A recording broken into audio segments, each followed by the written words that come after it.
Hi, my beautiful family. Welcome to Mr. Peter Stories. How are you, my family? Did you miss me? Because I missed you so much. I am recovering, and with your love and prayers, I will be okay soon. Before we begin, let me say a special, powerful Friday prayer for my beautiful family. Heavenly Father, I lift up my beautiful family to you today. Lord, wrap them in your endless love. Protect them from all harm, heal their pain, and fill their hearts with unshakable peace. Let their homes be filled with laughter, their souls with joy, and their days with blessings beyond measure. Father, I ask you to remove every burden from their shoulders, wipe away their silent tears, replace their fears with faith and their struggles with victory. When they feel weak, give them strength. When they feel lost, guide them with your light. Bless their families, their work, their health, and their dreams. Open doors of opportunities for them, and let love and abundance follow them wherever they go. Lord, as they watch this video, let their hearts feel warmth, comfort, and joy. Let them know they are deeply loved, not just by me, but by you. And no matter what they face, remind them that you are always by their side. In your holy and powerful name I pray, Amen. My beautiful family, did James satisfy you? And my family, when I checked my channel analytics, tears came to my eyes. The channel is down, and if this continues for a few more days, YouTube will stop recommending Mr. Peter to you. But I refuse to let that happen. I know my family is strong, and together we will rise again. Promise me, we will bring this channel back to life. I will keep uploading, and you, my beautiful family, just need to like and share these videos. It only takes 5 seconds from you, but it means everything to me. Now, let's start the story. Chapter 1. The Meeting. October's early morning fog clung to Manhattan's glass towers as Vanessa Mitchell reviewed her presentation one final time. At 32, she'd become the youngest CFO in Cooper Industries history, and today's board meeting would either cement her position or destroy everything she'd built. She'd discovered irregularities in the European division's accounts, transactions that suggested money laundering on a massive scale. The evidence sat in an encrypted file on her private server, backed up in locations even her tech-savvy brother, Michael, couldn't trace. 3 months of careful investigation had led to this moment. Her fingers traced the scar on her wrist, a reminder of her father's lesson. Truth doesn't ask permission to exist. The boardroom doors opened precisely at 8:55 a.m. Board members filed in, their expressions carefully neutral. Thomas Chen, head of Asian operations, caught her eye with a subtle nod. He'd been her mentor since her analyst days, and his support had helped her navigate Cooper Industries' cutthroat culture. A hush fell as Harrison Cooper entered, supporting himself with a brass-handled cane, his first public appearance since his stroke 3 months ago. Behind him strode his son, Beckham Cooper III, his bespoke Tom Ford suit a sharp contrast to his father's traditional Brooks Brothers. Vanessa noted the tension between them. Rumors suggested the stroke had forced Harrison to accelerate the succession. Timeline pushing Beckham into power before his father deemed him ready. The younger Cooper's string of failed marriages and legendary temper had made headlines, but his brilliant corporate maneuvers had tripled the company's value in 5 years. Ms. Mitchell, Beckham's voice cut through her observations. I believe you have some concerns about our European operations. She stood, smoothing her Alexander McQueen blazer, a congratulatory gift from her mother when she'd made CFO. Not concerns, Mr. Cooper, evidence. The presentation screen flickered to life behind her. For the next 20 minutes, she laid out her findings. Shell companies in Luxembourg, suspicious wire transfers through Switzerland, a pattern of acquisitions. That made no business sense until you followed the money. This isn't just about compliance, she concluded. These transactions have exposed us to significant legal risk. The EU's new financial regulations are guidelines, not laws. Beckham interrupted, his steel-grey eyes narrowing. Your caution is admirable, Miss Mitchell, but business requires bold action. Bold action shouldn't mean blind risk, she countered, bringing up the next slide. These transactions trace back to entities currently under investigation by Europol. One wrong move could... Harrison Cooper's cane struck the floor with surprising force. Enough. His voice, though weakened by illness, still commanded attention. Beckham, your expansion strategies have always walked the line. Ms. Mitchell's concerns merit investigation. The younger Cooper's jaw tightened. Vanessa recognized the look. She'd studied recordings of his previous boardroom confrontations.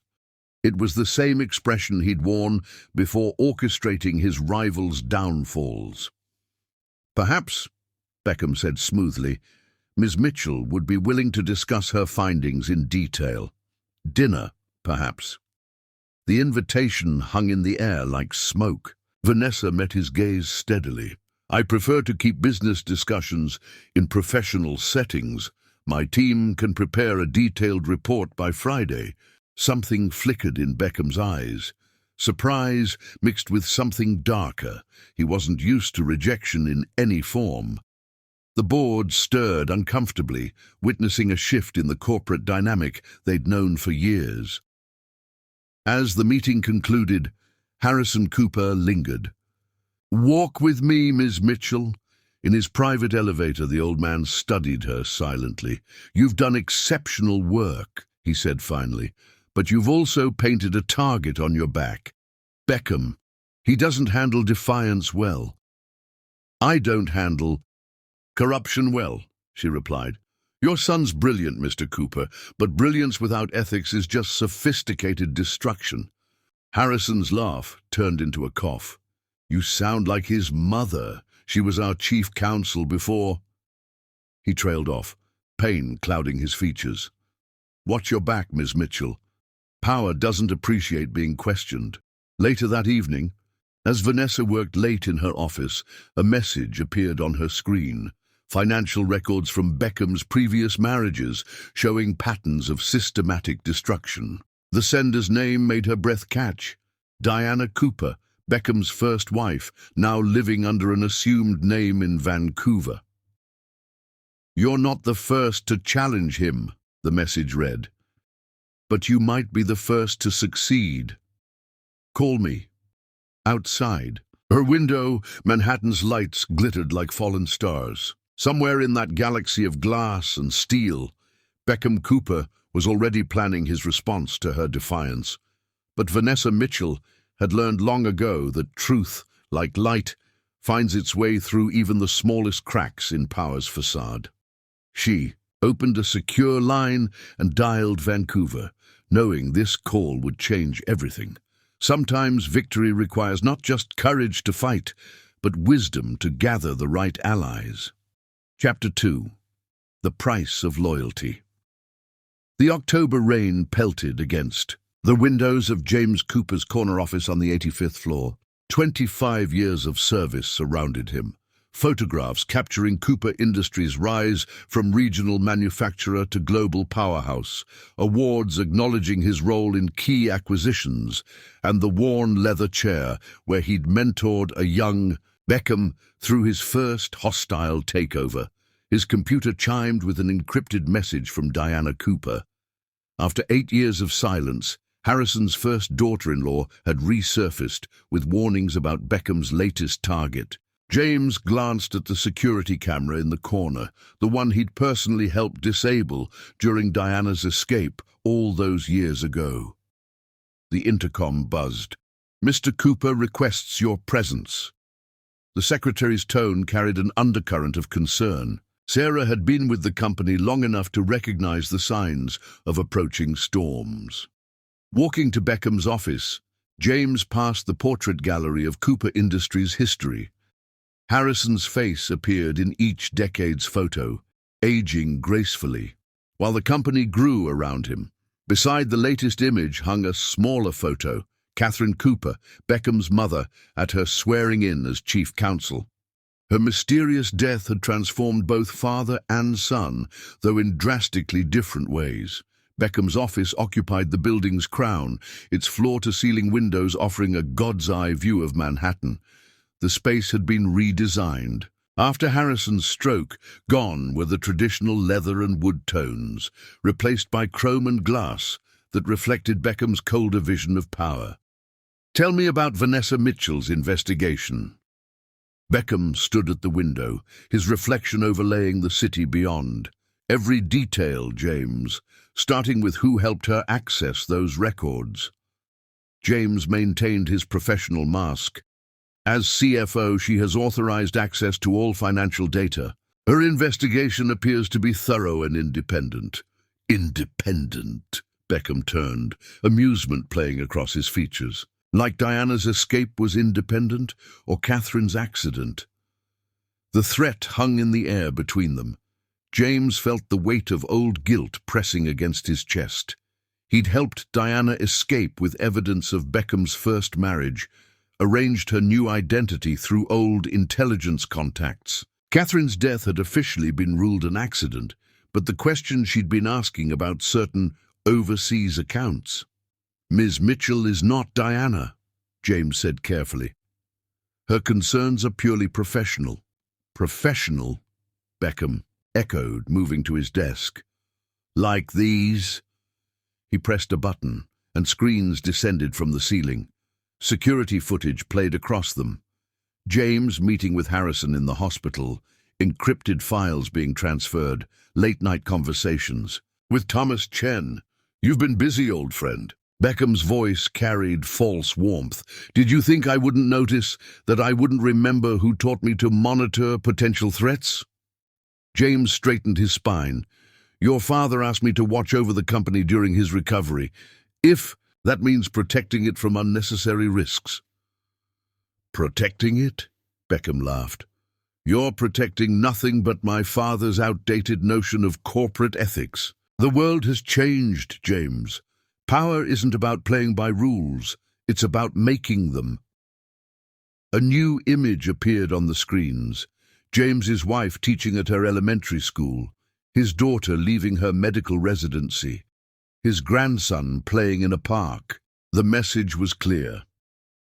"I respected your loyalty to my father," Beckham continued, "even admired how you helped Diana escape. But this ends now. Vanessa Mitchell either falls in line or she falls. Your choice, which path causes less collateral damage."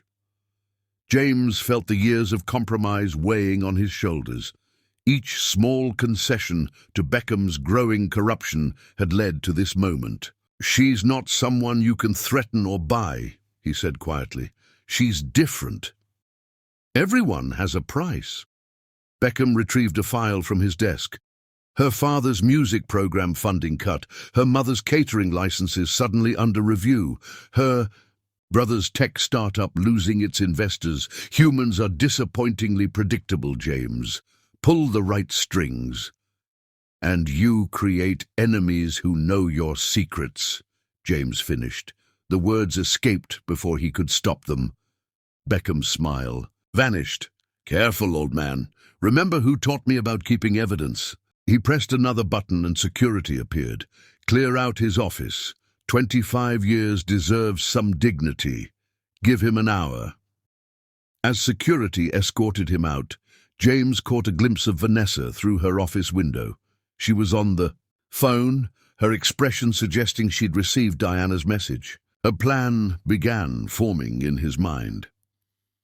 That evening, James sat in his home study, surrounded by family photos. His laptop displayed the contents of a hidden drive, 25 years of documented corruption, secured against this very moment. His phone lit up with a text from an unlisted number. "Secure line ready. D." Diana had built a network of Beckham's victims over the years. Perhaps it was time to activate it. His wife found him staring at Catherine Cooper's old case files. "What are we going to do?" she whispered. James looked at the latest threat from Beckham, a notice of mortgage review from a bank they'd done business with for decades. "We fight," he said quietly. Not just for ourselves, but for everyone he's destroyed. And we start with protecting Vanessa Mitchell. The rain continued its assault on Manhattan's towers.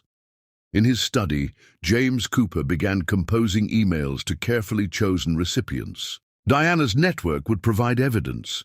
Thomas Chen would offer financial support. And Harrison, perhaps it was time to show the elder Cooper exactly what his son had become. Beckham had learned his lessons about power well, perhaps too well, but he'd forgotten the most important one. True loyalty, once betrayed, becomes the most dangerous enemy of all. Tomorrow, the real battle would begin, not for control of Cooper Industries, but for its soul. And James Cooper, who had spent 25 years enabling the creation of a monster, would spend whatever time he had left trying to stop it. The night deepened as James worked, each document and recording carefully prepared. Outside his window, the lights of Manhattan burned like stars, witnesses to the beginning of a war that would reshape not just Cooper Industries, but the very nature of corporate power itself. Chapter 3. The Sacrifice. Thunder rolled across Queens as the Mitchell family gathered in their living room, the antique grandfather clock marking time with solemn precision. Rain lashed against windows that had witnessed 30 years of family milestones, now bearing witness to their darkest hour. James Cooper stood by the fireplace, his usually immaculate suit showing signs of the day's battles. "They're calling. In every loan," he explained, his voice heavy with defeat. "Not just your mortgage. They're targeting everyone. Suppliers who work with Gloria's catering business, venues that book her services, the banks reviewing Michael's startup loans, claiming irregular activities, even the school boards questioning Marcus Mitchell's tenure." Gloria Mitchell pressed a handkerchief to her lips, decades of business building crumbling before her eyes. Her catering company, Mitchell's Finest Flavors, had survived recessions and setbacks, but this was different. This was systematic destruction. The board meeting this morning was just the beginning, James continued, pulling documents from his briefcase. Beckham's already moved to freeze the European investigation. 3 board members who supported Vanessa's findings have received similar threats. Thomas Chen's daughter suddenly lost her position at Goldman Sachs. Michael paced the room, his tech entrepreneur's mind racing through scenarios. "I can move our data offshore, create shells to protect Mom's business accounts, but Beckham's reach..."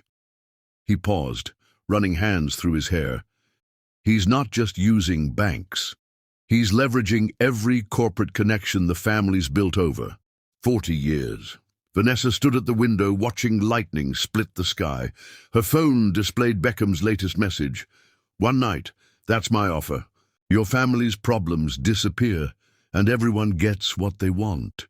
The grandfather clock, a wedding gift from her parents' own struggle-filled early days, ticked away precious seconds. Each chime seemed to echo with the weight of impossible choices. "There has to be another way," Marcus Mitchell insisted, the music teacher's normally gentle voice sharp with anger. "We can fight this legally. I have former students who practice law. Any firm strong enough to challenge Beckham is already connected to Cooper Industries," James interrupted softly. "He spent years building a network of influence. Law firms, banks, regulators, they're all tangled in his web." Vanessa turned from the window, her mind racing through options. The encrypted files from Diana Cooper had revealed the pattern.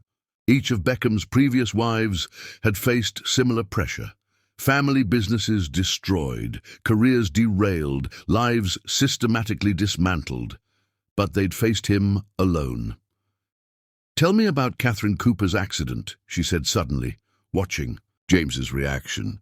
Diana's files mentioned inconsistencies in the investigation. The former executive's face paled. Catherine was brilliant. As chief counsel, she started questioning certain international transactions. A week later, her car's brakes failed on the Taconic Parkway. The official report blamed mechanical failure, but She kept records, Vanessa finished, like Diana did, like I have. Understanding dawned in Michael's eyes. The encrypted server. You weren't just documenting financial irregularities. Vanessa nodded. Every threat, every pressure point, every connection he's using against us. It's all documented. Diana's network has been gathering evidence for years. We just needed someone inside Cooper Industries with access to prove the pattern. Gloria stood, maternal instinct warring. With pride, baby, no, what you're suggesting is he's dangerous. Catherine Cooper died because she challenged him. Catherine worked alone, Vanessa countered. Diana tried to fight him through legal channels, but we have something they didn't. A network of witnesses, documented evidence, and most importantly, his ego. She moved to her laptop, fingers flying across keys as she accessed secured files. Beckham believes this is about power, his ability to take what he wants, but he's never faced organized resistance. Every person he's destroyed, every life he's ruined, they're all connected now, waiting. James stepped forward, hope flickering in his tired eyes. Diana's network. How many? 23 former executives, 48 displaced employees, 16 family members of people who challenged him, all documented, all willing to testify. But we need something concrete, something that proves the pattern beyond doubt. Implications hung in the air as thunder shook the windows. Vanessa's phone buzzed again. Car arrives at 8 p.m. Wear something elegant. One night changes everything. No. Marcus Mitchell's voice cracked. There has to be another way. We'll sell the house, move somewhere else. He'll follow, Vanessa said softly. He's not just trying to silence my investigation anymore. This is about proving his power. If we run, he wins, and the next person who challenges him will face worse. Michael gripped his sister's hand. Then we fight. I can enhance the security on our documents, create backup servers. No. Vanessa's voice carried newfound steel. We let him think he's won. Let him believe his power is absolute, because men like Beckham Cooper are never more vulnerable than when they believe they're invincible. She outlined her plan as rain pounded against the windows. Each detail built upon years of gathered evidence, creating a trap baited with the one thing Beckham couldn't resist, the chance to demonstrate his absolute power. Diana's network is standing by, she explained. The moment I enter his estate, everything activates. Every victim, every witness, every piece of evidence, it all goes to carefully chosen recipients. Federal prosecutors who aren't in his pocket. International investigators beyond his reach, and most importantly, to Harrison Cooper himself. James nodded slowly. Harrison's stroke. It wasn't just age and stress, was it? Medical records suggest gradual poisoning, Vanessa confirmed. Small doses of untraceable toxins administered by someone with intimate access. Catherine found the evidence before her accident. Diana compiled more. I found the final proof in the European accounts. The grandfather clock struck 7. Its chimes a countdown to confrontation. Gloria held her daughter close, tears falling freely. Promise me you'll be careful. Promise me you'll come back. Vanessa breathed in her mother's familiar scent. Vanilla extract and strength. I promise. But when I do, everything will be different, not just for us, but for everyone he's ever hurt.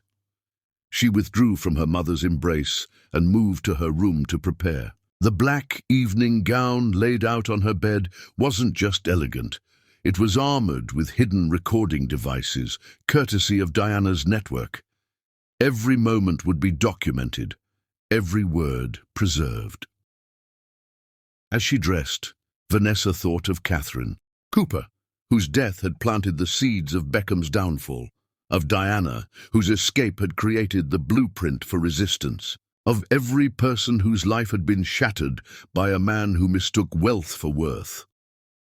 Tonight, she would walk into the lion's den. But unlike those before her, she wouldn't go as prey. She would go as the hunter, armed with truth and backed by an army of shadows, all those who had waited years for this moment of justice.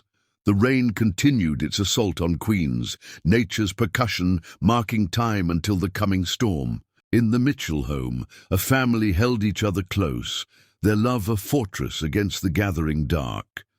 And at its center, Vanessa Mitchell prepared to prove that true strength isn't measured in what you can take, but in what you're willing to risk for justice. Chapter 4. The night Beckham Cooper's countryside estate loomed against the stormy horizon, its Georgian architecture a monument to old money trying to imitate ancient power. Lightning illuminated the manicured grounds where security cameras tracked Vanessa's arrival, their red lights blinking like predatory eyes in the gathering dark. The black Mercedes purred to a stop at the main entrance, where marble steps gleamed wet with rain. Inside, the mansion breathed wealth. Italian marble floors, crystal chandeliers worth more than most homes, art pieces selected for price rather than passion. The great hall's burgundy walls displayed hunting trophies, a crude metaphor for Beckham's approach to business and life. Beautiful evening for a surrender, Beckham's voice carried from the study doorway. He stood backlit by a massive fireplace, crystal tumbler in hand. The room behind him was a carefully curated display of power. First editions never read, global artifacts never appreciated, awards bought rather than earned. Vanessa stepped into the firelight, her black evening gown catching golden reflections. Diana's network had chosen well. The dress concealed recording devices while drawing attention to her confidence rather than vulnerability. "Is that what you think this is?" "What else?" He gestured to a leather armchair. "Your family's financial troubles, mounting pressure from all sides, then my generous offer of resolution." His smile didn't reach his eyes, a tale as old as commerce itself. Like Catherine's story, Vanessa watched his expression flicker. Or Diana's? Or the others whose lives you've destroyed to prove your power? The crystal tumbler paused halfway, to his lips. "Careful, Miss Mitchell. Tonight's outcome depends entirely on your cooperation." "Does it?" She moved to the window, watching rain trace patterns on bulletproof glass. "Tell me about the European accounts, Beckham. About the shell companies laundering money for arms dealers. About the offshore accounts filtering funds back to private holdings." "Business requires flexible ethics," he said smoothly. But uncertainty had crept into his voice. "Surely a CFO of your caliber understands that." "I understand pattern recognition." Vanessa turned to face him. "Each of your wives discovered pieces of the puzzle. Catherine found the weapons connections. Diana uncovered the human trafficking links. The others each saw fragments of your true enterprise." Beckham's composure slipped slightly. "You've been talking to Diana." "Diana, Angela, Sarah, Michelle, all your ex-wives are quite communicative these days. Amazing what shared trauma can inspire." She withdrew a small device from her clutch. "Would you like to hear Catherine's last recording, the one she made the day before her accident?" The study's temperature seemed to drop. Beckham set his glass down with controlled precision. "You're bluffing." "Like you bluffed about my family's financial troubles." Vanessa activated the device. Catherine Cooper's voice filled the room, discussing specific transactions, dates, account numbers. "She was thorough, your stepmother. Chief counsels usually are." That recording died with her.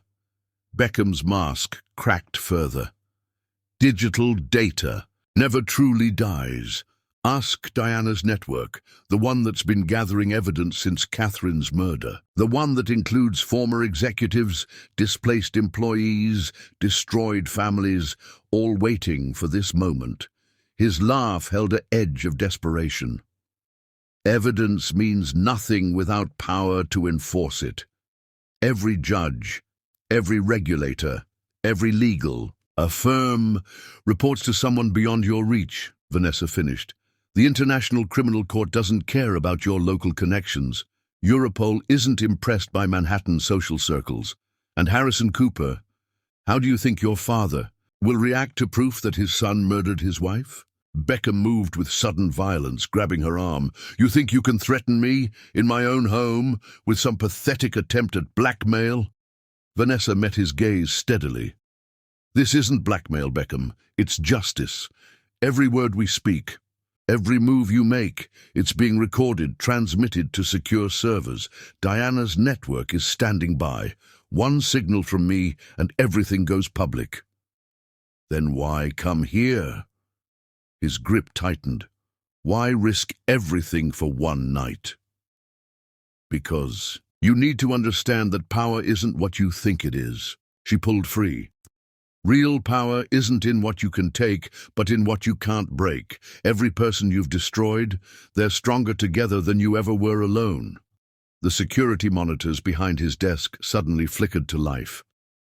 Faces appeared. Diana, Angela, Sarah, Michelle, joined by former executives, displaced employees, destroyed partners.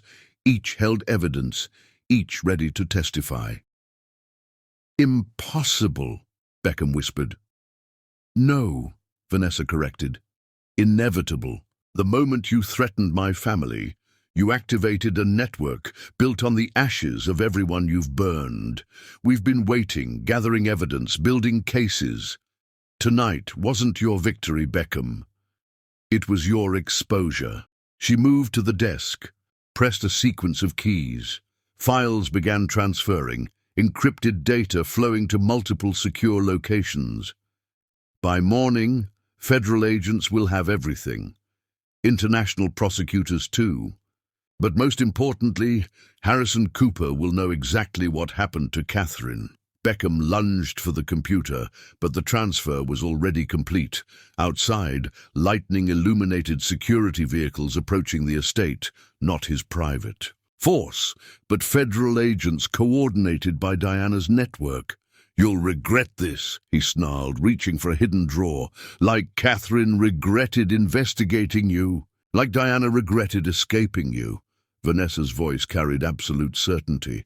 Your kind of power only works in shadows, Beckham. We've spent years building a spotlight. The study door burst open as federal agents entered, led by investigators who'd been building cases for years.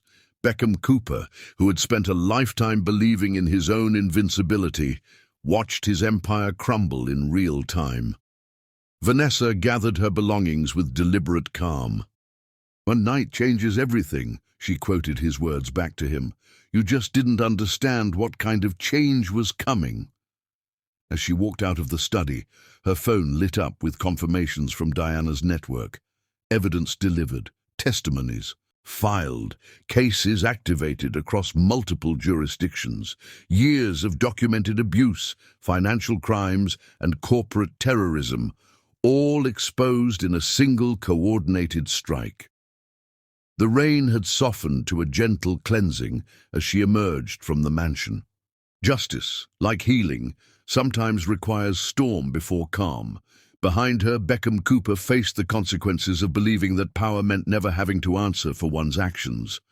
Her family waited at home, surrounded by Diana's network members, who'd helped coordinate the operation. Together, they would rebuild what Beckham had tried to destroy. But more importantly, they would help others find the strength to stand against corporate tyranny. The night had indeed changed everything, not through surrender to power, but through the triumph of collective courage over individual corruption. Chapter 5. The Escape. 6 weeks after the night at Beckham's estate, Vanessa stood in her bathroom staring at the third pregnancy test that week. The morning sun filtered through frosted glass, illuminating 2 blue lines that would change everything. Her grandmother's words echoed in her memory. Sometimes blessings come disguised as complications. The first signs of Beckham's retaliation had appeared within days of their confrontation. Despite the evidence secured by Diana's network, His reach proved deeper than anticipated. Key witnesses faced sudden accidents. Digital evidence vanished from secure servers. Even federal agents involved in the initial raid found themselves reassigned to remote locations. "We need to disappear," Michael announced during a secure video call, his face tense with concern. Beckham's hired a private intelligence firm, former CIA operators specializing in corporate extraction. They're not just looking for evidence anymore. They're hunting people. Vanessa's hand rested protectively over her stomach as she processed the implications. The pregnancy changed everything, not just their timeline, but the entire stakes of their fight. This wasn't just about justice anymore. It was about protecting a new life from Beckham's vengeance. Their grandmother's property in Port Antonio, Jamaica, emerged as the perfect sanctuary. The small colonial house, perched on a cliff overlooking the Caribbean, had been off official records for decades. More importantly, it sat in a community where privacy was respected and questions went unasked. The escape required precision that would have impressed even Beckham. Michael engineered a digital smokescreen, false trails leading to London, Singapore, Dubai. Gloria activated her catering network, using food delivery routes to transfer documents and resources. Marcus Mitchell converted his music program's international connections into an underground railroad of safe houses. Diana's network proved invaluable, providing secure channels and temporary identities. Former victims of Beckham's machinations now became architects of escape, each contributing expertise earned through their own survival. Their departure unfolded across multiple continents. Gloria and Marcus flew to Toronto, then caught a series of connecting flights through the Caribbean. Michael disappeared into the digital underground, surfacing briefly in Hong Kong before vanishing into encrypted networks. Vanessa herself took the most dangerous route, directly challenging Beckham's surveillance by appearing in public places, drawing his attention while the family slipped away. The final phase began on a stormy November night. While Beckham's operatives tracked a decoy heading to London, Vanessa boarded a private medical transport arranged by one of Catherine Cooper's old friends. The flight plan listed a wealthy patient seeking treatment in the Bahamas. Instead, it landed on a private airstrip outside Port Antonio, where morning mist provided natural cover. The house exceeded her memories. Bougainvillea cascaded over weathered walls, and the constant rhythm of waves provided nature's lullaby. Inside, generations of family history created an atmosphere of safety, photographs of strong women who'd faced their own battles, books filled with wisdom passed down through ages.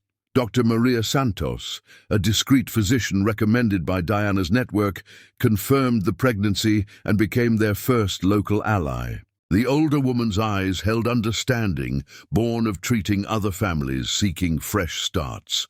"Your grandmother helped my mother establish her practice here," she revealed. "We repay our debts." The local community absorbed them without fanfare. Gloria's cooking skills earned immediate respect at the market, where vendors soon saved the best produce for her creative fusion dishes. Marcus discovered a natural audience for his music among local children, his lessons becoming impromptu. Concerts on the beach. Michael established secure communications through a network of small internet cafes, each owner part of an informal information network dating back to colonial resistance.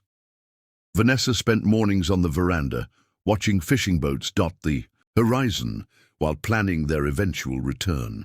Diana's network continued gathering evidence, building an airtight case that even Beckham's influence couldn't dismantle. Each piece was stored in multiple locations, protected by encryption that would make intelligence agencies envious. The pregnancy progressed under Caribbean skies, each milestone marked by both joy and strategic planning. The baby's first kick, coincided with news that a key witness had successfully relocated to protected status. The first ultrasound came the same day they received confirmation that international prosecutors had opened a preliminary investigation into Cooper Industries' global operations. Local craftsmen, hearing whispers of their story, contributed to preparing for the baby's arrival. An ancient woodworker carved a cradle from local cedar, incorporating protective symbols from Jamaica's rich cultural heritage. Market women shared generational wisdom about childbirth and healing, their knowledge, untainted by corporate influence. December brought changes to the house's security. Michael installed cutting-edge systems disguised as traditional fixtures. Solar panels powered independent communications equipment. Emergency routes were established through the dense jungle behind the property. Every precaution balanced protection, with preparation for their eventual return. News from New York arrived through secure channels. Beckham's frustration at losing their trail manifested in increasingly erratic behavior. Cooper Industries' stock fluctuated as rumors of federal investigations surfaced. Harrison Cooper, recovering from his stroke, began asking uncomfortable questions about Catherine's accident. The baby's movements grew stronger, each kick a reminder of life's persistence in the face of adversity. Vanessa wrote constantly, documenting everything, not just evidence of corruption, but the human cost of unchecked corporate power. Her manifesto evolved into something more, a blueprint for systemic change. Local legends spoke of the house as a sanctuary for generations of strong women. Now it sheltered another, preparing to add her own chapter to its history. The baby would be born into a legacy of resistance and resilience, surrounded by a network of protection that Beckham's money couldn't penetrate. As her due date approached, Vanessa received word that Diana's network had succeeded in removing key documents from Cooper Industries' secure storage.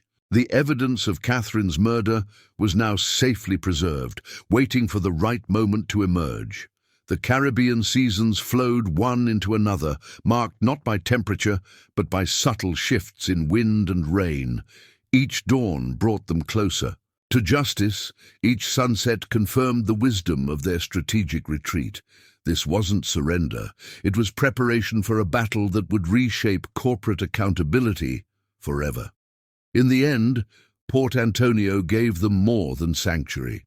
It provided perspective, showing how power built on fear eventually crumbles before power built on truth. As Vanessa's body changed with the growing life within, her resolve strengthened. They would return, not as victims seeking justice, but as warriors bringing change. The baby moved beneath her heart, strong and determined. Like its mother, it would be born into a world of struggle but surrounded by love and protection. Together, they would prove that the greatest power isn't in destruction, but in the courage to create something new from the ashes of the old. Chapter 6. The Return. Manhattan's skyline pierced a September dawn like steel thorns against rose-gold silk. 2 years of strategic exile had reshaped both the city and its prodigal daughters and sons. New towers reached skyward, while others had fallen, much like the power dynamics they'd left behind. Vanessa Mitchell stood at JFK's arrival gate, her 2-year-old son David secure in her arms, watching their carefully orchestrated return unfold. The past week had seen Diana's network activate sleeper cells throughout the city's infrastructure. Sympathetic customs agents, airport security personnel touched by similar corporate abuse, even air traffic controllers who'd lost pensions to Cooper Industries' machinations, each played their role in ensuring safe passage. Their arrival. Strategy had been months in planning. Michael had flown in 3 days earlier, establishing a sophisticated security network throughout their new Brooklyn brownstone. The property, purchased through a labyrinth of shell companies that would take Beckham's investigators weeks to unravel, sat in a neighborhood where community solidarity still meant something. Gloria and Marcus Mitchell had returned separately, re-establishing their presence in Queens through a web of trusted allies. Gloria's catering business, now incorporating Caribbean influences, provided perfect cover for network communications. Marcus's music program served as a natural gathering point for community intelligence. The brownstone welcomed them with warm light and familiar scents, Gloria's cooking already permeating the space. David's room had been prepared with details from their Jamaican sanctuary. Hand-carved furniture from Port Antonio's craftsmen, walls painted the exact shade of Caribbean morning sky, and most importantly, multiple escape routes disguised as child-friendly architecture. Security systems are active, Michael reported from his command center in the converted basement. Screens displayed feeds from cameras throughout the neighborhood, each monitored by trusted network members. Beckham's people swept the area last week, but they're looking for individuals, not community resistance. The legal team awaited them. In the study, a carefully selected group of attorneys who'd each faced corporate giants and emerged stronger. Their leader, a brilliant civil rights lawyer who'd made his name dismantling discriminatory practices, had spent months building their case foundation. The evidence preservation worked, he explained, spreading documents across an antique Jamaican mahogany desk. Diana's network kept everything secure. But more importantly, we've built something new, a pattern of systematic corporate terrorism that extends beyond single instances of harassment. Vanessa settled David with his toys in a specially designed play area, watching him arrange wooden animals carved by Port Antonio's artisans. Each piece contained a microscopic tracker, another layer of protection disguised as normalcy. The legal strategy had evolved during their exile. What began as a harassment case had grown into something more profound, a challenge to the very foundation of corporate immunity. Every document, every witness statement, every piece of evidence told part of a larger story, how power without accountability becomes terrorism in expensive suits. Beckham's been busy while you were gone, the lead attorney continued. 3 more marriages, each shorter than the last, but he's getting sloppy. His last wife managed to record conversations about Catherine's murder before she disappeared. Disappeared? Vanessa's attention sharpened. Into Diana's network. She's safe in Vancouver, adding her evidence to the pile. But that's not the most interesting development. He retrieved a file marked with federal seals. Harrison Cooper's stroke. The toxicology reports finally came back. The same compound found in Catherine's system before her accident. The implications hung heavy in the air. Beckham hadn't just killed his stepmother. He'd been slowly poisoning his father, ensuring complete control of Cooper Industries. But Harrison had survived, and now, with proper treatment, his mental faculties were returning. The old man remembers things, Michael added, joining them with fresh intelligence. Fragments of conversations, suspicious meetings. He's been secretly cooperating with federal investigators for months. Their strategy sessions stretched into evening. As city lights began to twinkle across the river, they refined their approach. The lawsuit would be multi-pronged: corporate terrorism, systematic harassment, financial corruption, and most explosively, multiple counts of attempted murder. The next morning brought their first public move. Vanessa walked into the federal courthouse to file initial papers, David's hand held firmly in hers. Network members, disguised as ordinary citizens, provided invisible security. Cameras captured her confident stride, her son's innocent presence a stark contrast to the dark allegations contained in their filings. Beckham's response came within hours. Stock prices tumbled as rumors of federal investigations leaked. Corporate raiders, sensing weakness, began circling Cooper Industries, but more telling was the sudden series of accidents befalling potential witnesses, all thwarted by Diana's network's careful preparation. The true power of their strategy lay not in single actions, but in coordination. while federal agents raided Cooper Industries' offshore offices. International prosecutors moved against their European holdings. As Beckham's lawyers scrambled to respond to the lawsuit, regulatory agencies launched simultaneous investigations into decades of violations. David adapted to city life with the resilience of youth, but Vanessa noted how he maintained awareness, learned in their island sanctuary.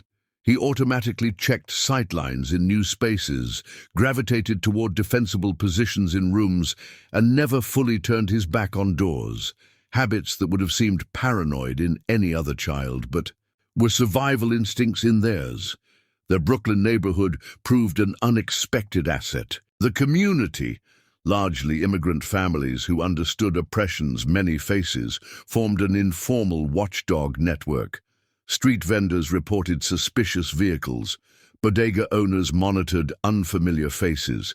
Even the local kids incorporated David into their games while maintaining protective formation around him. The legal team worked from a converted warehouse in Dumbo, its industrial exterior hiding a state-of-the-art command center. Here, decades of corporate abuse were transformed into evidence, witness statements into weapons, pain into purpose. Each day brought new allies, former employees, displaced executives, destroyed families, all adding their voices to the growing chorus demanding justice. As September drew to a close, Vanessa stood on their brownstone's roof garden, watching sunset paint Manhattan in colors reminiscent of Jamaican twilight. David played nearby, his wooden animals arranged in complex patterns that mimicked the security formations protecting them. Tomorrow would bring the first court appearance, the formal beginning of their battle for justice. But tonight, surrounded by the network they'd built and the love they'd protected, Vanessa Mitchell allowed herself to feel not just determination, but hope. They'd returned, not as victims seeking justice, but as architects of change demanding accountability. The power dynamics that had forced their exile would now face something stronger than wealth or influence, the collective strength of those who'd refused to be broken. David's laughter carried on the evening breeze, a reminder of why they fought. This wasn't just about punishment or revenge. It was about building a world where power served humanity rather than crushed it, where justice wasn't a commodity to be bought, but a right to be protected. The city stretched before them, its lights beginning to sparkle like earthbound stars. Somewhere in that urban galaxy, Beckham Cooper prepared his defenses, unaware that his true opponent wasn't a single woman seeking justice, but an entire movement demanding change. Tomorrow would begin the next phase of their battle, but tonight belonged to quiet preparation, to gentle moments between mother and son, to the peace that comes from knowing that sometimes the greatest victory isn't in fighting power, but in transforming it. Chapter 7. The Trial. The New York Supreme Court building stood sentinel in the October morning light, its granite columns casting long shadows across the gathering crowd. News vans lined Center Street, satellite dishes reaching skyward like mechanical flowers seeking the sun. The steps had become a makeshift amphitheater where reporters from across the globe awaited the trial that would reshape corporate America. Inside courtroom 2B, generations of legal history watched from oil portraits as modern justice prepared to unfold. The prosecution's table bristled with evidence boxes, each one containing carefully catalogued documentation of Beckham Cooper's systematic abuse of power. The mahogany walls had witnessed countless battles, but few with such far-reaching implications. Judge Elena Rodriguez entered precisely at 9 a.m., her reputation for fairness and zero tolerance for corporate malfeasance preceding her. The packed gallery rose, then settled into expectant silence as she reviewed the preliminary documents. Her first ruling had already made headlines, allowing cameras in the courtroom in the interest of public accountability. The prosecution's opening statement painted a devastating portrait of corporate terrorism. Evidence screens displayed timelines of harassment, financial records revealing systematic destruction of lives, bank documents exposing coordinated attacks on anyone who challenged Beckham's authority. Diana Cooper's testimony came first, her quiet dignity captivating the jury. She detailed her discovery of Catherine's murder investigation, her own narrow escape, and the years spent building a network of survivors. Under cross-examination, Beckham's attorneys tried to paint her as a bitter ex-wife, but her evidence proved unshakable. James Cooper's testimony on day 3 brought unexpected depth to the case. The former executive's detailed account of witnessing Beckham's evolution from promising heir to corporate predator left even veteran courtroom reporters reaching for tissues. His revelation of Harrison Cooper's poisoning sent shockwaves through the corporate world. The medical evidence proved devastating. Dr. Elena Santos, who had treated Harrison Cooper after his stroke, presented toxicology reports showing long-term poisoning. The same compounds appeared in Catherine Cooper's autopsy results, linking both attacks to Beckham's systematic elimination of threats. Technology played a crucial role. Michael Mitchell's security expertise transformed digital evidence into compelling demonstrations. Bank records, surveillance footage, and encrypted communications became a tapestry of corruption that even Beckham's best attorneys couldn't unravel. Gloria Mitchell's testimony humanized the impact of corporate terrorism. Her description of how Beckham's retaliation had threatened not just businesses, but entire communities resonated with jurors who'd seen similar tactics in their own lives. The gallery wept as she described her daughter's courage in facing down, not just one man, but an entire system of abuse. The trial's turning point came when Harrison Cooper himself took the stand. Though still weakened by years of poisoning, his testimony carried the weight of dynastic accountability. "I built this company to create value," he stated, his voice trembling with emotion, "not to destroy lives. My son perverted everything we stood for." Beckham's defense strategy crumbled under the weight of accumulated evidence. His lead attorney, a legendary corporate lawyer who'd never lost a case, found herself unable to explain away the pattern of destruction. Each attempt to discredit witnesses only revealed new layers of corruption. The media dubbed it the trial of the century, but that understated its significance. This wasn't just about one corporation or one man's crimes. It was about challenging the very nature of corporate power. Each day's testimony added another crack to the facade of corporate immunity. International coverage brought unexpected allies. Witnesses appeared from across the globe: European bankers, Asian executives, South American officials, each adding evidence of Cooper Industries' systematic corruption. The case expanded beyond American jurisdiction, triggering investigations on 4 continents. Vanessa's testimony spanned 5 days, her comprehensive documentation of corporate terrorism proving unassailable. She wove together threads from every witness, creating a tapestry of truth that even Beckham's billions couldn't unravel. Her account of the night at his estate, supported by surveillance footage and audio recordings, exposed the raw mechanics of power corrupted. David's presence in the courtroom gallery during key moments reminded everyone of the human stakes. The child's innocent questions about proceedings often cut to the heart of complex issues. "Why did the bad man hurt so many people, Mama?" he asked one day, his voice carrying in a quiet moment. The question haunted headlines for weeks. Corporate America watched in growing alarm as each day revealed new vulnerabilities in their standard operating procedures. Reform committees sprang up spontaneously across industries. Whistleblower protections were hastily implemented. Companies rushed to establish ethics oversight before they became the next target.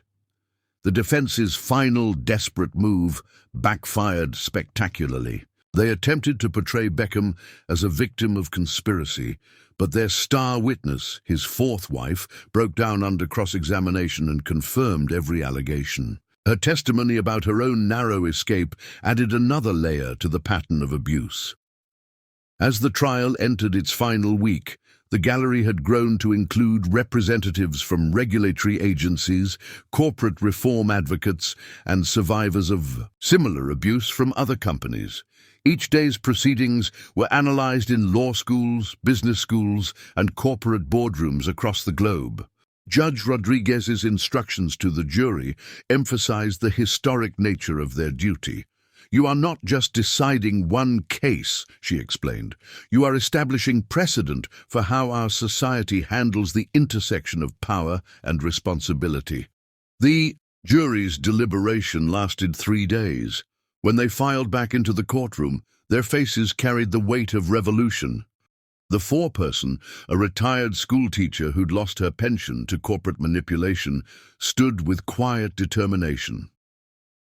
In the matter of Mitchell versus Cooper Industries, on the count of corporate terrorism, how do you find? Guilty. Each subsequent verdict landed like hammer blows on the edifice of corporate impunity. Guilty of murder, guilty of systematic harassment, guilty of financial terrorism, guilty of conspiracy to commit corporate fraud. Judge Rodriguez's sentencing statement would be quoted in law schools for generations. "Power without accountability isn't leadership, it's tyranny." This court sentences Beckham Cooper not just to punitive damages and restrictions, but to the knowledge that his legacy will serve as a warning to others who mistake wealth for immunity. As federal agents led Beckham Cooper from the courtroom, Vanessa gathered her family close. They had done more than win a case.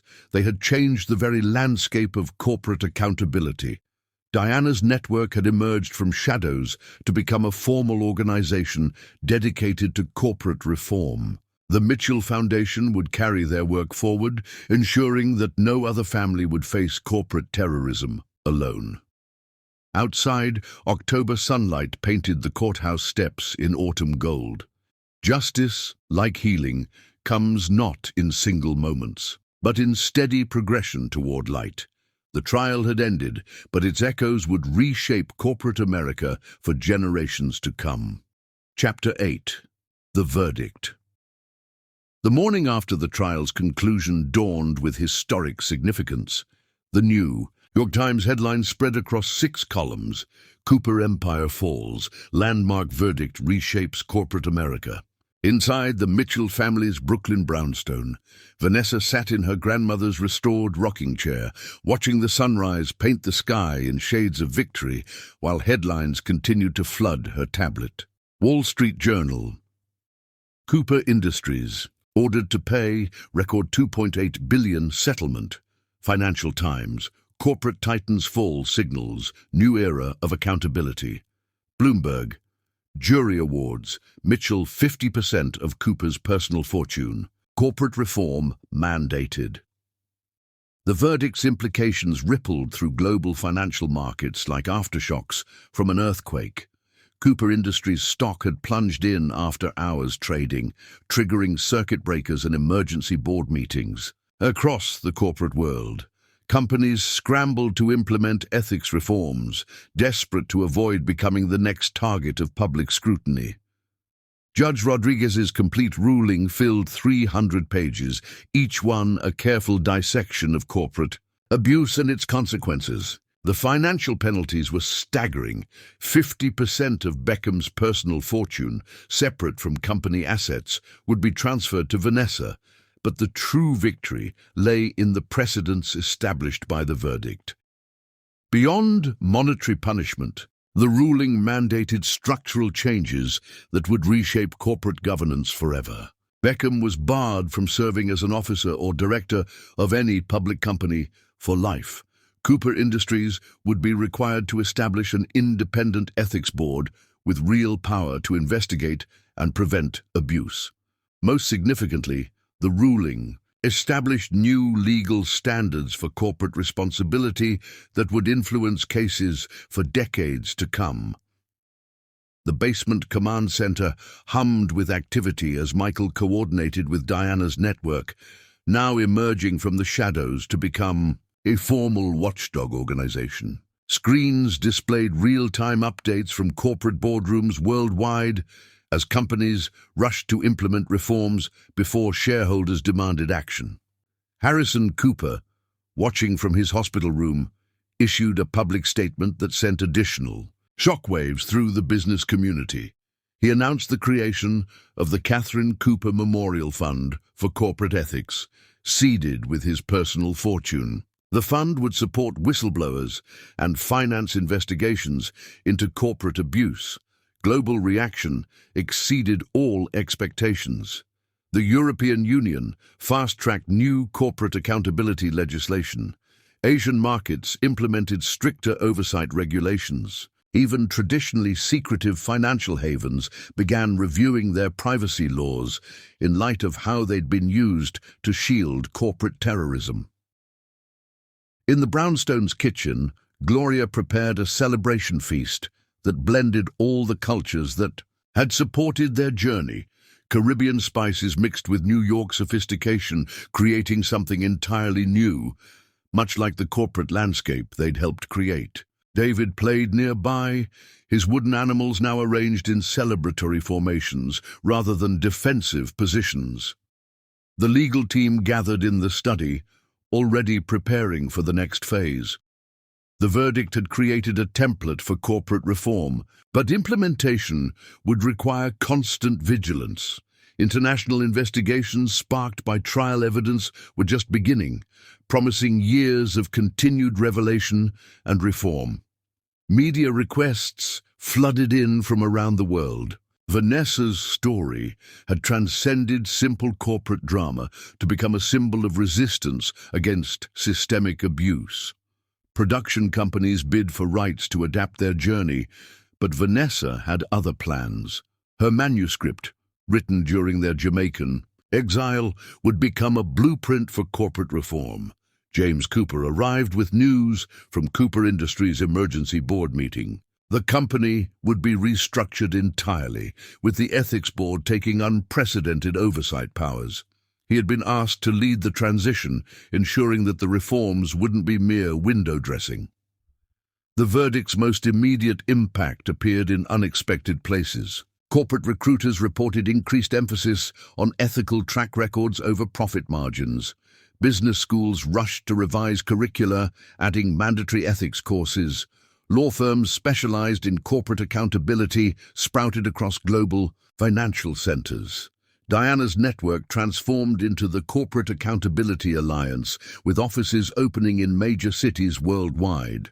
Their first action, establishing a secure platform for whistleblowers to report corporate abuse without fear of retaliation. Thousands of tips flooded in within hours of launch. The Brownstones' rooftop garden became a sanctuary for reflection. As evening approached, Vanessa watched David playing with the children of network members, their laughter a reminder of why they'd fought so hard. The next generation would grow up in a world where corporate power answered to human values. Financial analysts worked overtime, calculating the verdict's economic impact. Beyond the immediate penalties, the new accountability standards would fundamentally change how companies operated. Some predicted economic slowdown, others argued that ethical business would prove more sustainable long-term. Harrison Cooper's recovery accelerated once freed from Beckham's poisoning.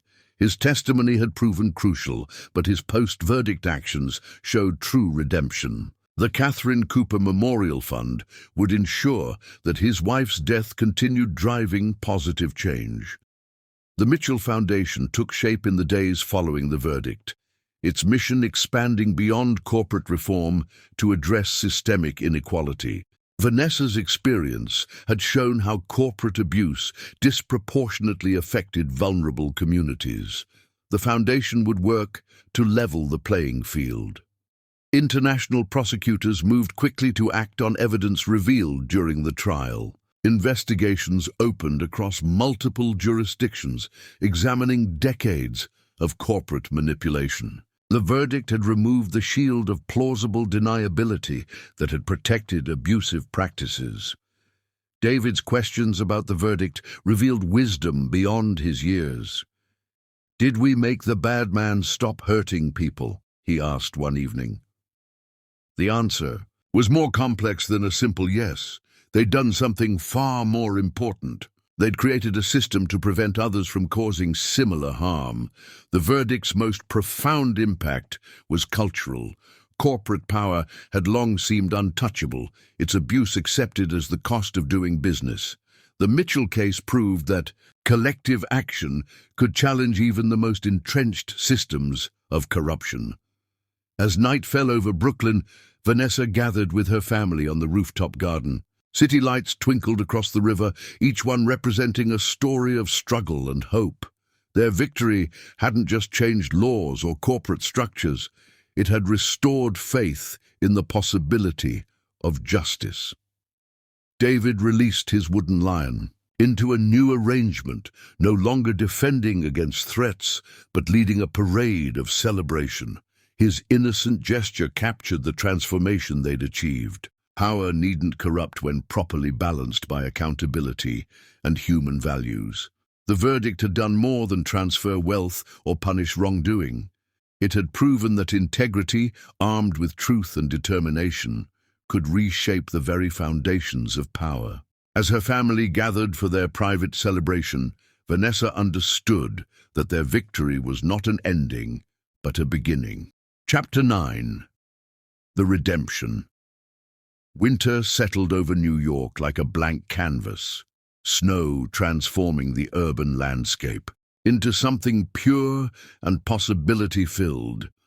6 months had passed since the verdict, and the Mitchell Foundation for Corporate Ethics had already begun to reshape the landscape of American business in ways that exceeded even their most optimistic projections.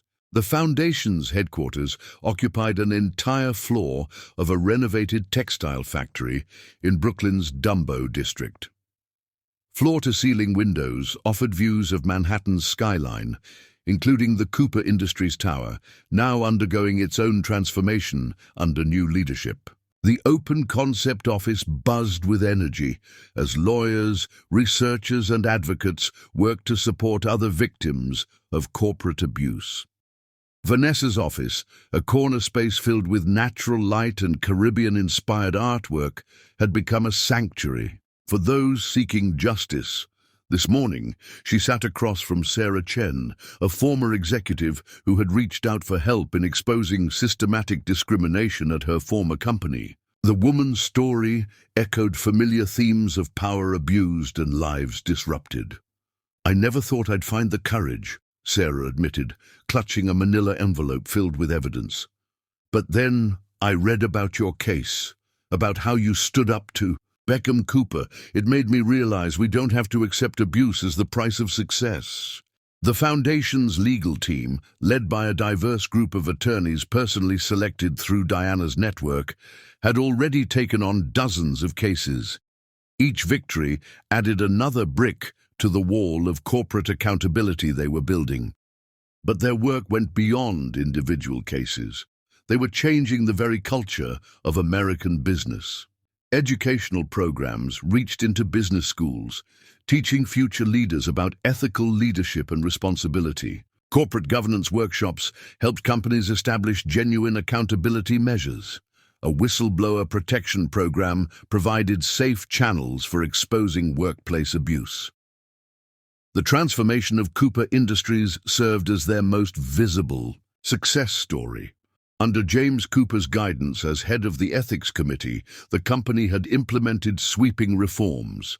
Quarterly ethics audits, mandatory leadership training, and a zero-tolerance policy for harassment had become model practices for other corporations. Most surprising was Beckham's own transformation. Reports from the women's shelter in the Bronx, where he served his community service, spoke of gradual but significant change. Working directly with victims of abuse had stripped away his armor of privilege, forcing him to confront the human cost of power misused.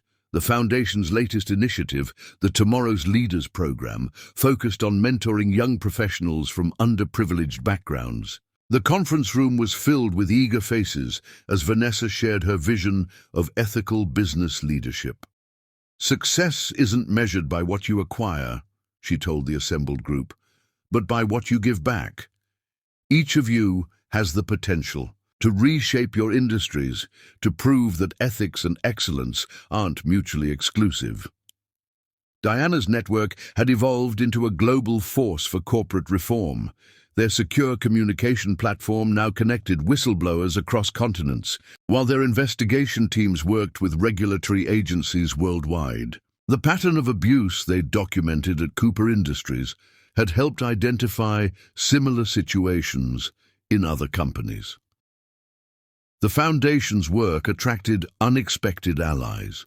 Former corporate raiders now offered their expertise in identifying potential abuse. Investment banks established ethical compliance departments. Law firms created pro bono divisions specifically to support corporate accountability cases. Michael's security systems had become an industry standard adopted by organizations, protecting whistleblowers worldwide. His team had developed sophisticated methods of preserving evidence and protecting witnesses, turning technology into a shield for truth rather than a weapon of suppression. Gloria's catering business had expanded to include a training program for survivors of corporate abuse, teaching culinary skills while providing a supportive community. Her kitchen became a place of healing and empowerment, where women shared stories of survival while learning to create something new. The Foundation's research division documented everything, building a comprehensive database of corporate abuse, patterns, and effective countermeasures. Their findings influenced policy decisions at national and international levels, while their recommendations shaped new corporate governance standards. International expansion brought new challenges and opportunities. Offices in London, Singapore, and Kingston operated as independent but connected entities, each adapting the Foundation's methods to local contexts while maintaining global coordination through Diana's network. Harrison Cooper's recovery had progressed remarkably since Beckham's conviction. Free from the effects of long-term poisoning, he devoted himself to supporting the Foundation's work. His insights into corporate power dynamics proved invaluable in developing preventive strategies. The Catherine Cooper Memorial Fund, established with Harrison's personal fortune, provided crucial support for corporate abuse survivors.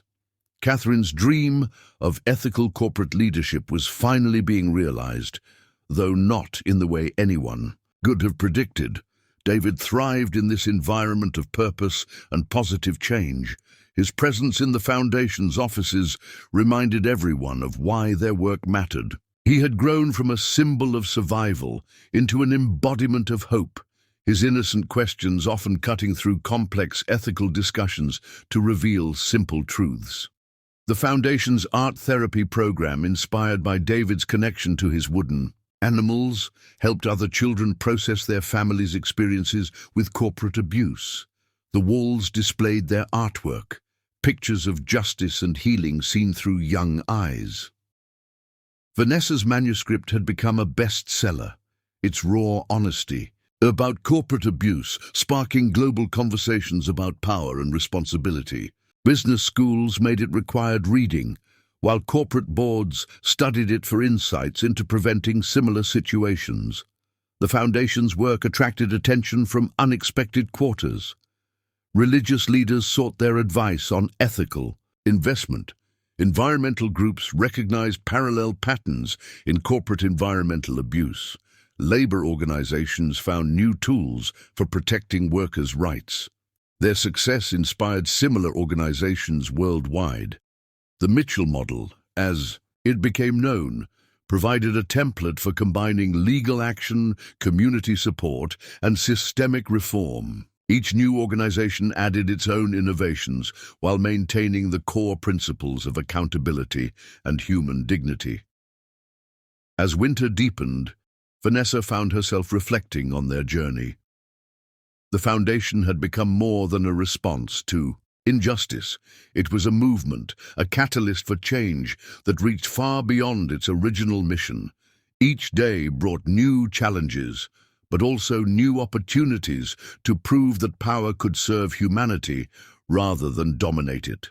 The sight of snow falling on Brooklyn reminded her of Jamaica's healing rains. Different climates, different contexts, but the same essential truth. Growth comes after cleansing, and healing requires both time and purpose. David's laughter echoed through the foundation's halls, a constant reminder that their work was about more than corporate reform.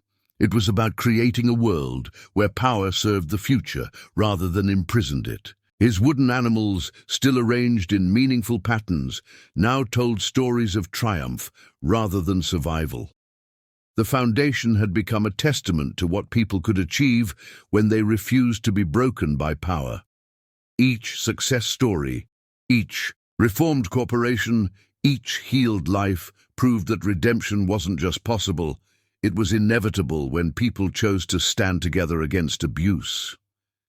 As evening approached and the office lights began to twinkle like earthbound stars, Vanessa gathered her team for their daily reflection. Together, they reviewed their progress and planned their next moves in the ongoing work of transforming corporate culture from within.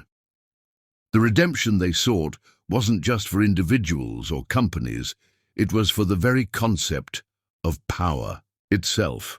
Through their work, they proved daily that true power lay not in domination, but in the courage to stand up, speak out, and work together for meaningful change. Chapter 10. New Beginnings.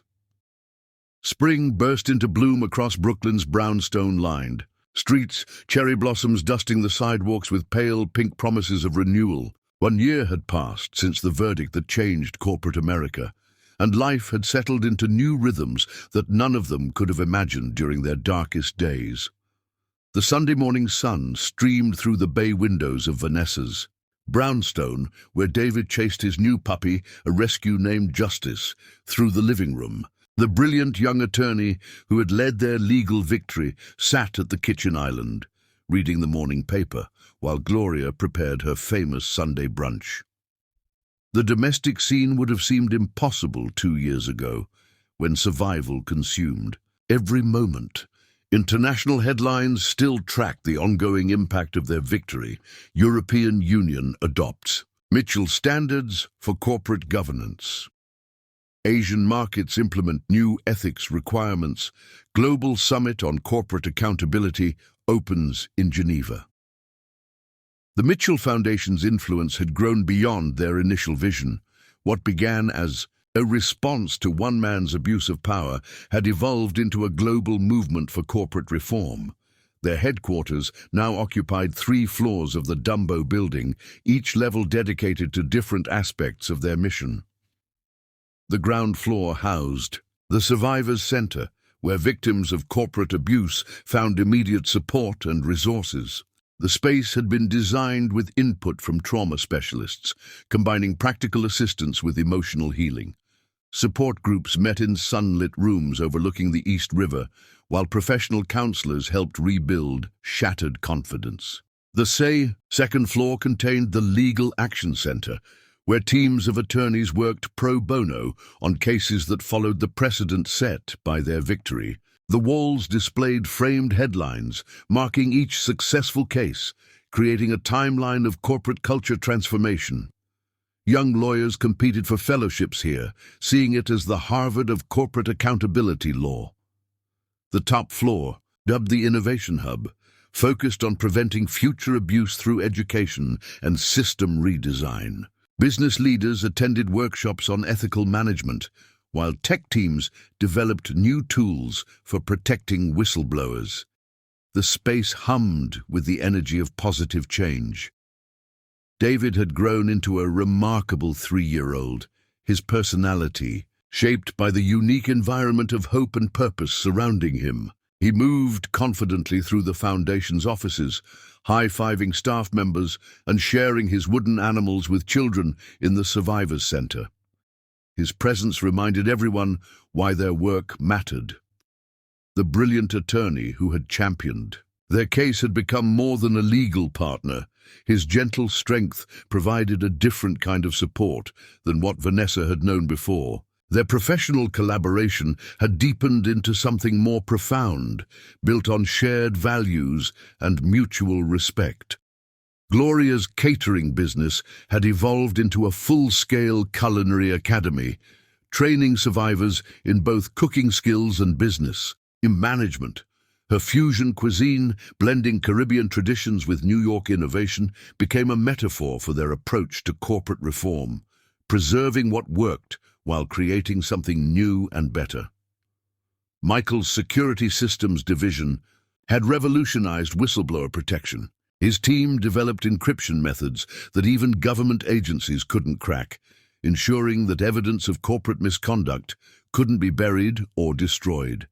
Their technology protected truth-tellers across the globe.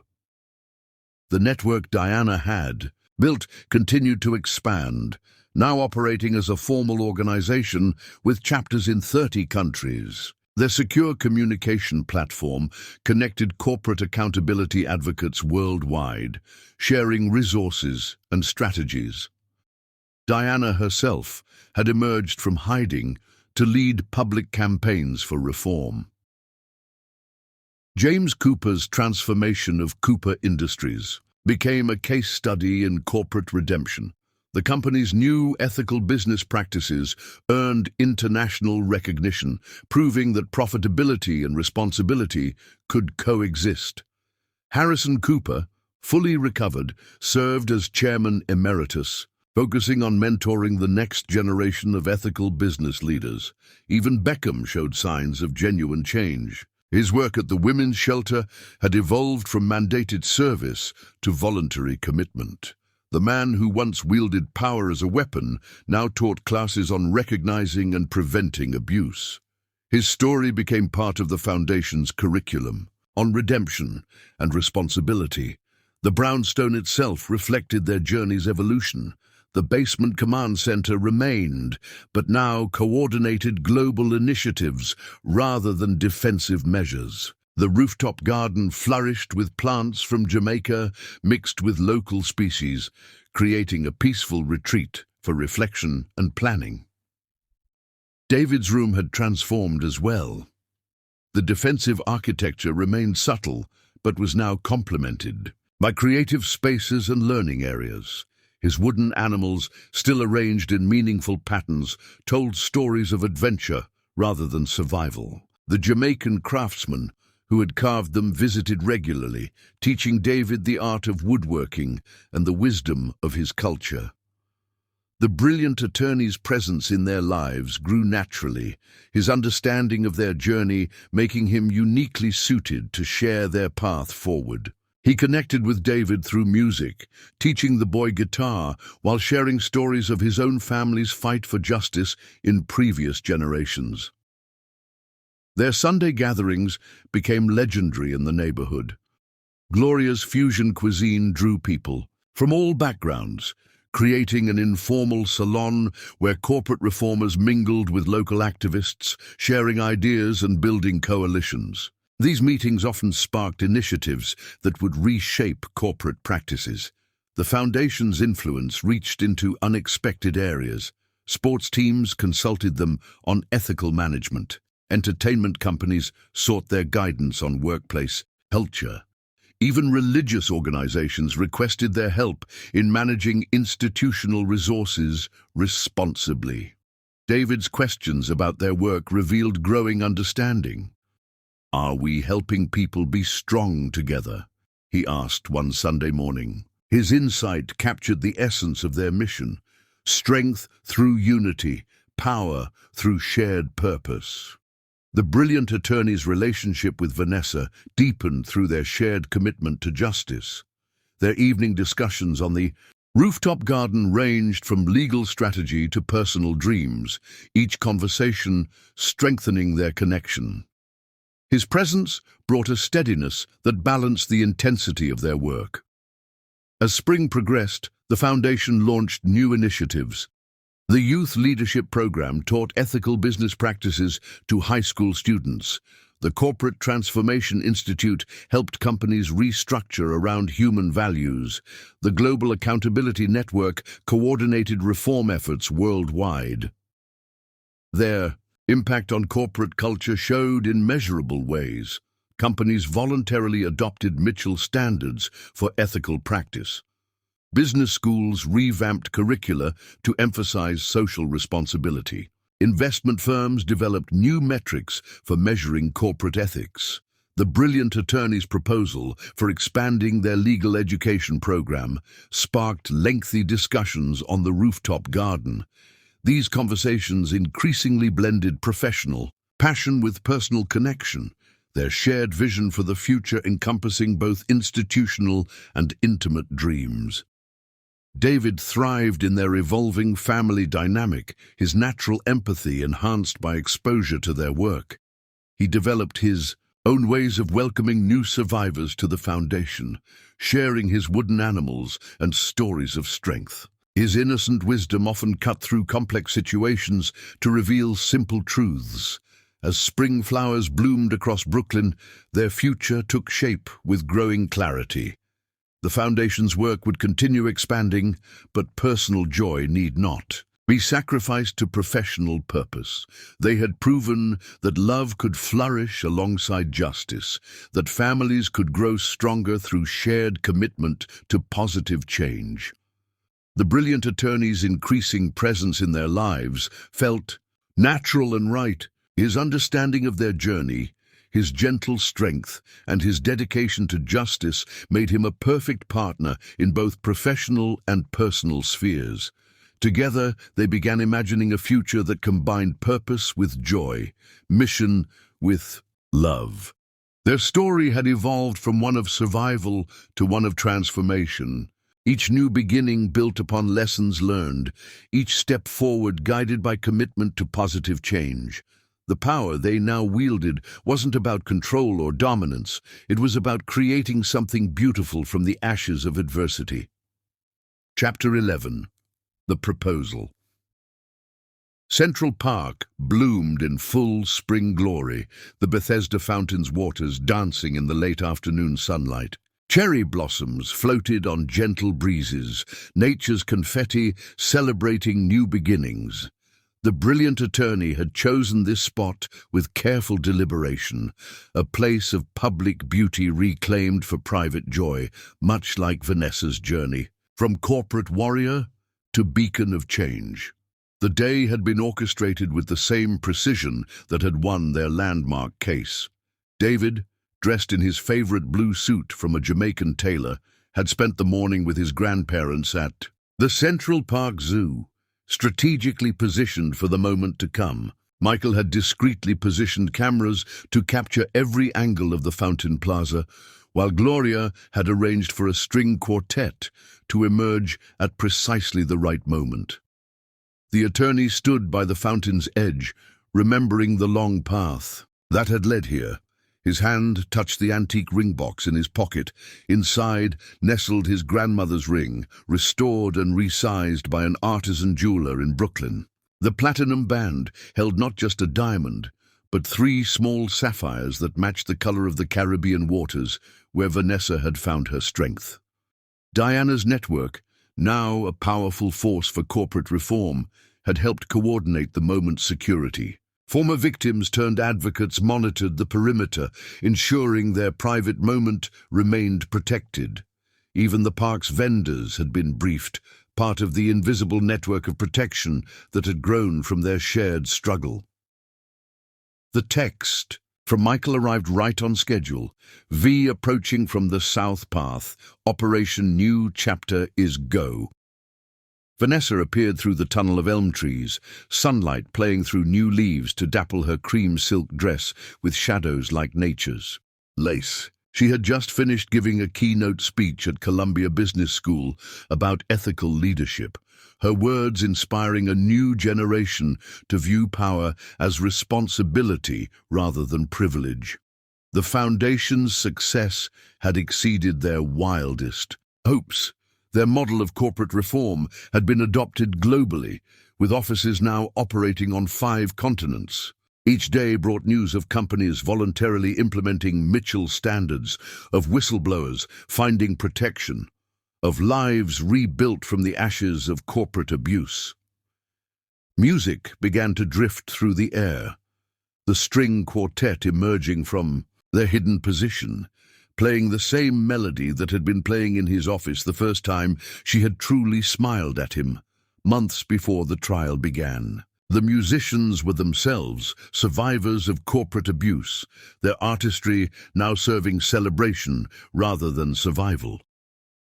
From behind the fountain, David appeared with his grandparents, carrying a small wooden box that the attorney had helped him make in their weekend woodworking sessions. The box itself told their story. Caribbean hardwood joined with American maple, strength meeting grace in perfect harmony. Inside this box, the attorney explained, as David presented it to his mother, are memories we've collected over the past year, ticket stubs from movies we've watched together, David's first report card with my signature next to yours as guardian, the recipe for that disastrous attempt at making Jamaica's national dish. The contents chronicled their evolution, from legal allies to family. Each item represented a moment when justice and love had intertwined, when professional purpose had blended with personal joy. At the bottom lay a single key. "That's the key to our future," he said, taking it from her. "I bought the brownstone, next door to ours, not to merge them or make some grand mansion, but to turn it into a satellite office for the Foundation's youth mentorship program. Because I believe in building something that lasts, something that grows beyond us." The string. Quartet's music swelled as the sunlight turned golden, casting long shadows across the plaza. David watched with wide eyes, Justice the puppy sitting obediently at his side, as the attorney knelt beside the fountain, the antique ring box emerging from his pocket. "Vanessa Mitchell, you walked into my office 2 years ago with a case that would change corporate America, but you did so much more than that. You showed me that true power lies in the courage to love openly, to fight fairly, and to build carefully." He opened the ring box, revealing the vintage platinum band catching the light like captured stars. "This ring was my grandmother's. She was a civil rights attorney in the 1960s, fighting battles that seemed impossible to win. She taught me that justice and love are 2 sides of the same coin. Both require courage, dedication, and unwavering faith in what's right." From around the fountain, their extended family emerged. Gloria and Marcus Mitchell, Michael with his cameras, James Cooper with his proud smile, Diana with her network of survivors turned celebrants and key members of the Foundation's team who had become family through shared purpose. Each carried a white rose, forming a circle of support around the central players in this moment.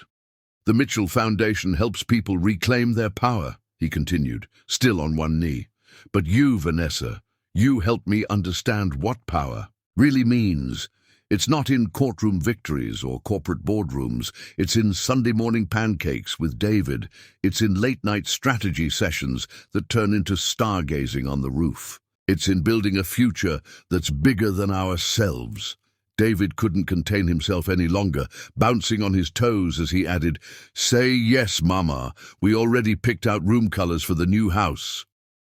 The fountain's waters provided a gentle soundtrack as the attorney held up the ring. "So I'm asking, with all the formal language stripped away and just my heart speaking, will you marry me? Will you continue building this beautiful, powerful, world-changing life together?"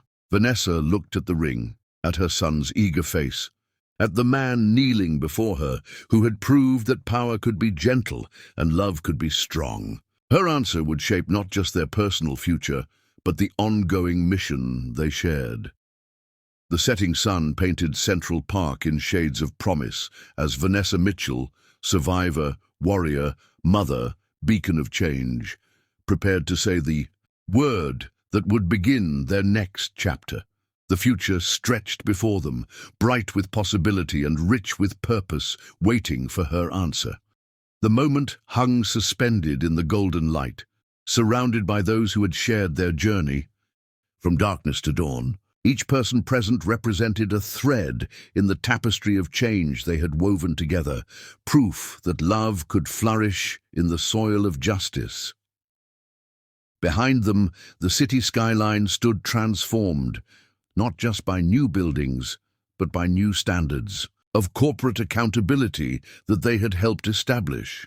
Their personal joy would multiply their power to create positive change, showing that happiness and purpose could grow stronger together. Chapter 12.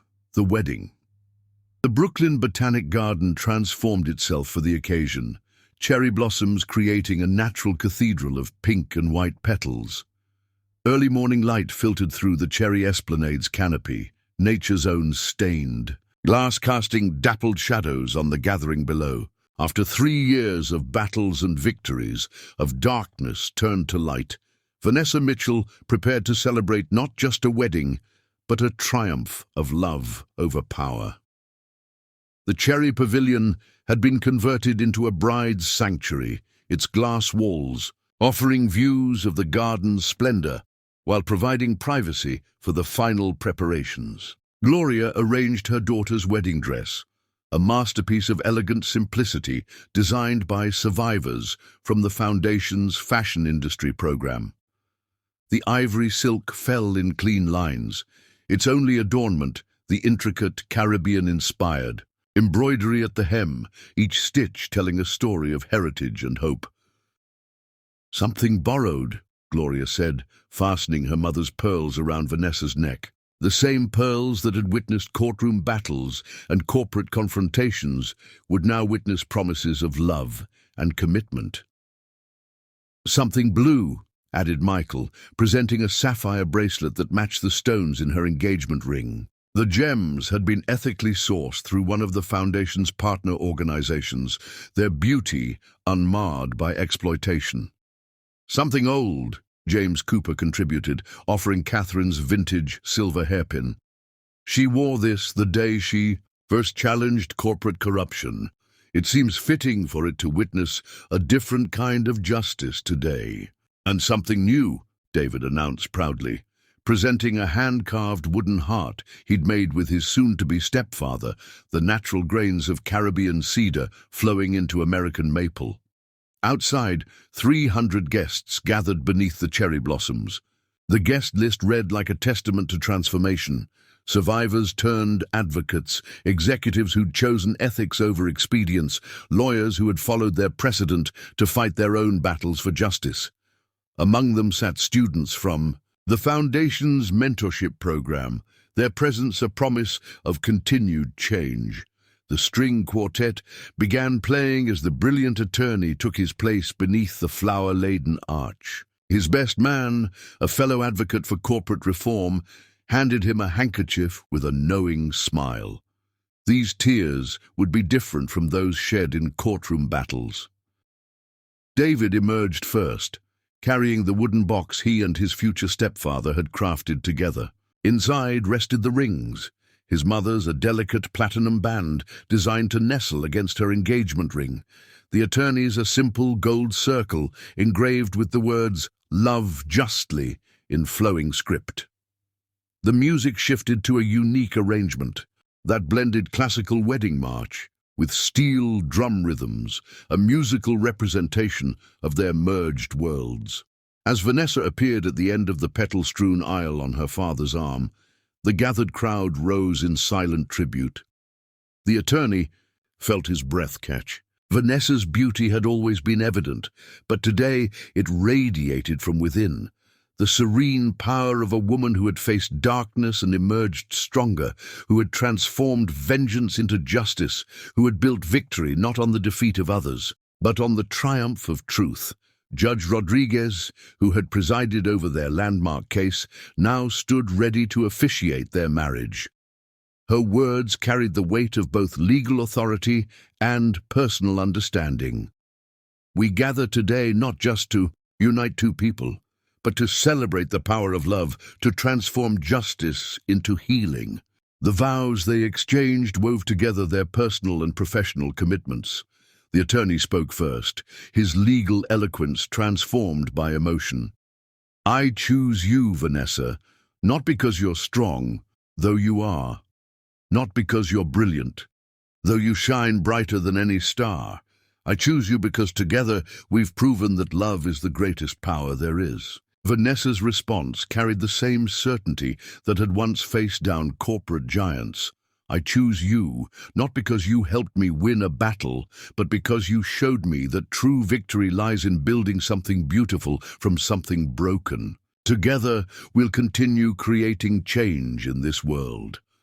David's special role came next, acknowledging this wasn't just a union of two people, but the formation of a family.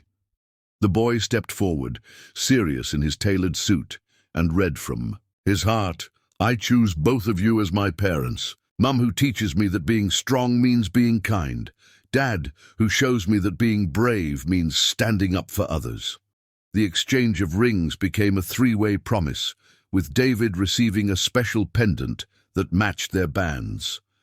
The wooden box that held the rings would become a family treasure, holding future memories of their shared journey. As evening approached, lanterns began to glow among the cherry trees like earthbound stars. The celebration that followed turned the Brooklyn Botanic Garden into a festival of joy and possibility. Tables set among the blooming flowers held place cards written by children from the Foundation's programs. The menu featured Gloria's Caribbean-American fusion cuisine alongside dishes contributed by families they had helped. Harrison Cooper raised his glass for a toast that bridged past and future. To power transformed into purpose, to justice tempered with love, and to a future where strength is measured not by what we can take, but by what we choose to give. Near midnight, as the celebration continued around them, Vanessa and her new husband stood at the garden's highest point, looking out over their gathered family, both blood and chosen. David had fallen asleep in his grandfather's arms, the wooden heart still clutched to his chest. "Ready for our next chapter?" the attorney asked, his arm warm around her waist. Vanessa leaned into his embrace, watching the lantern light play across the faces of those who had become part of their story. "More than ready. We have work to do, and now we'll do it together." Above them, stars winked through cherry blossom branches, witnesses to a celebration of love's triumph over power, of justice's victory over corruption, of hope's emergence from despair. The future stretched before them, bright with promise and purpose, ready for whatever challenges it might bring. For in the end, their story proved what Vanessa had known in her heart since that night in Beckham's mansion. True power lies not in wealth or control, but in the courage to love fully, fight fairly, and build something beautiful from the ashes of adversity. The cherry blossoms continued their gentle dance in the night breeze, nature's confetti blessing this new beginning. Their love story had become more than a personal triumph. It was a testament to the possibility of change, a beacon of hope for others facing similar battles, and a promise that justice and love could not only coexist, but strengthen each other. As the last dance began, their extended family gathered around them, forming a circle of protection and celebration. The music blended Caribbean rhythms with classical harmonies, creating something new and beautiful, just as they had created something extraordinary from their shared commitment to justice and love. The end.